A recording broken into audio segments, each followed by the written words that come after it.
Time में आपका स्वागत है। मैं इस्लाम खान, नमस्कार। हम मौजूद हैं सुंदर नगरी वार्ड के अंदर। सुंदर नगरी वार्ड से हमारे साथ हैं बहुत पुराने नेता हैं जो जाने माने हैं, जुगल किशोर जी। जुगल किशोर जी से बात करते हैं। जुगल किशोर जी, बताइए, आप जो कांग्रेस की जगह जगह मासी मीटिंग चल रही हैं, आपके वार्ड में किस तरीके के हालात हैं? देखिए, सबसे पहले मैं आपका धन्यवाद करता हूं और दस्तक न्यूज़ की तरफ से आपको भी बधाई देता हूं कि आप कांग्रेस के बारे में सोच रहे हैं और कांग्रेस के लिए ये काम कर रहे हैं। माननीय देवेंद्र यादव जी के नेतृत्व में पूरी दिल्ली 272 के 72 वार्डों में ये मीटिंग का आयोजन किया जा रहा है और 272 ब्लॉक अध्यक्षों के नेतृत्व में ये हर मासिक की 2 तारीख को जो बैठक की जा रही है, ये बहुत ही सराहनीय कार्य शुरू किया गया पिछले कई महीनों से, क्योंकि इसकी शुरुआत जो थी हमारे यहीं से, हमारे ज़िले से करी गई थी और इसमें स्वयं हमारे अध्यक्ष जी ने आके झंडारोहण दिया था और झंडे लोगों को सौंप कर इसकी शुरुआत की थी। और मैं भी देवेंद्र यादव जी का बहुत बहुत धन्यवाद करता हूँ, राहुल गांधी जी का भी धन्यवाद करता हूँ और लोगों को जगाने का काम शुरू किया। इस मीटिंग से क्या फ़ायदा होने वाला है, क्योंकि कार्यकर्ता तो काफ़ी दिनों से नाराज चल रहा है कांग्रेस का? देखिए, नाराजगी उसको है जिसकी इच्छाएं ज़्यादा हैं। अगर ईमानदारी से कांग्रेस का जो असली वर्कर होगा वो कभी कांग्रेस से नाराज नहीं होगा, क्योंकि असली वर्कर को खून में जो है ना कांग्रेस होती है। मैं भी नाराज हो सकता हूँ 1 बार 2 बार 3 बार, लेकिन मैंने नाराजगी पार्टी से नहीं जतानी। व्यक्ति जो अगर हमारे साथ कोई गलत कर रहा है उसके साथ हमारी नाराजगी है तो हम अपने अधिकारियों को बताएं और उससे वो नाराजगी उसकी दूर कराएं। जुगल किशोर जी, मेरा कहने का मकसद ये है, कुछ कार्यकर्ताओं को कहना है, मेरा नहीं है, कि बड़े जो आपके जो जिनको आला अधिकारी कह रहे हैं, हाईकमान जो है वो छोटे कार्यकर्ताओं की कदर नहीं करता। छोटे कार्यकर्ता कुछ ऐसे लोग भी गुजरे हैं जो उनको पूरी ज़िंदगी दरी बिछाते हुए निकल गए, मगर उनको जो है ना इज्जत नहीं मिल पाई। इसीलिए कांग्रेस का कार्यकर्ता कांग्रेस से दूर हटता जा रहा है। क्या इसमें सच्चाई मानते हैं आप? क्या बताइए। देखिए, सबसे पहले तो मैं आपके माध्यम से एक बात बनाना चाहता हूँ कि कांग्रेस का कार्यकर्ता कांग्रेस के लिए हमेशा तत्पर रहता है और कांग्रेस की बात को ही आगे लेके चलता है। लेकिन जिन व्यक्तियों की आप बात कर रहे हैं नाराजगी की, उनकी पर्सनल खुद की कुछ इच्छाएं हो सकती हैं, मेरे से भी हो सकती है, मेरी खुद की भी हो सकती है। मैं इसको भी शामिल करूंगा। मैं भी एक कार्यकर्ता हूं और पार्टी का एक मैं छोटा सा पदाधिकारी हूं। मुझे जिलाध्यक्ष ओबीसी का बना रखा है पार्टी ने। मैं उसके लिए हमेशा, लेकिन कई सारी चीज़ें होती हैं, जैसे मैंने 2012 में टिकट मांगा, 2017 में टिकट मांगा, 2022 में टिकट मांगा, 2024 में टिकट मांगा, लेकिन पार्टी ने किस कारण से नहीं दिया, कोई बात नहीं, लेकिन हमने पार्टी को नहीं छोड़ा। पार्टी से नाराजगी नहीं चाहिए। व्यक्ति जिसने हमें कोई बात कही सुनी, हमने उनसे वो बात करी और उस बात का हमें सब्र है कि हम पार्टी के साथ खड़े हैं।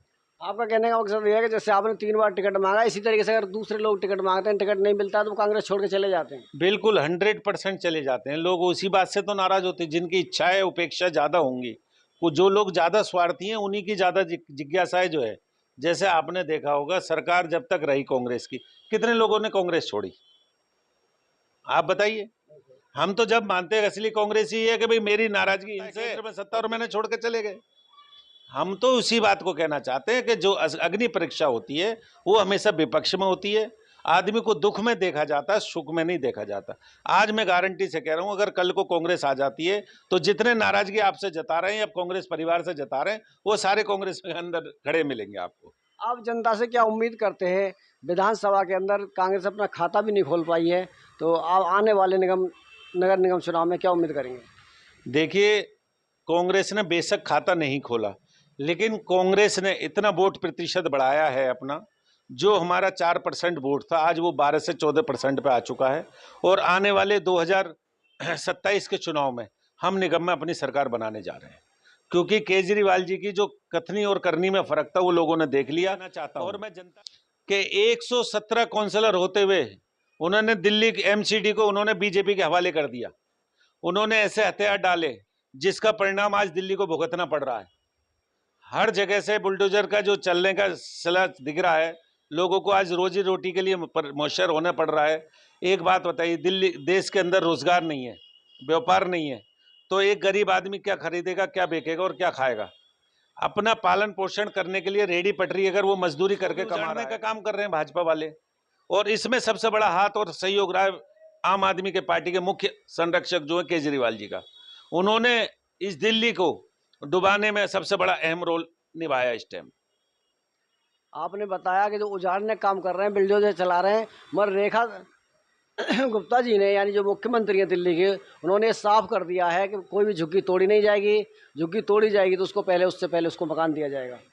देखिए, अभी कहीं एक जगह से, मुझे नाम अभी याद नहीं है, कल ही का ही वाकया है, 180 झुग्गी टूटी हैं, 270 झुग्गी टूटी हैं, और उसमें 89 केवल पर्चियां दी गई हैं या फ्लैट दिए गए हैं।